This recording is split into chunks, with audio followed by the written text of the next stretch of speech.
66, 69, 69 అంటే 66కి ఆయన ఉన్నాడు. 3,000 పెడుతున్నా.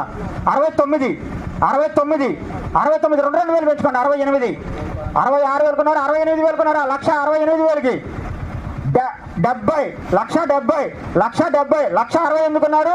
70,000, 1,70 పోయేయండి. 69, 70, 1,70, 1,69కి ఆయన ఉన్నాడు. 1,000 పెడుతున్నా. 1,70, 1,000 దగ్గరలో 71, 71, 72, 72, 73, 1,73, 74, 74 ఈయన వచ్చింది. మీ తర్వాత ఈయన వచ్చింది. 74 మీద 75 ఇందండి. మీరు 75 కొన్నారా? 75 కొన్నారు. 76,000, 77,000, 78,000, 78,000, 1,000, 78, 79,000, 80,000, 1,000, 80, 80, 1,000, 80 దగ్గరలో నడిచేసిన 81,000, 1,81,000 వస్తా. 1,81,000 సెకండ్, 1,81,000 గోయింగ్ క్లోజ్.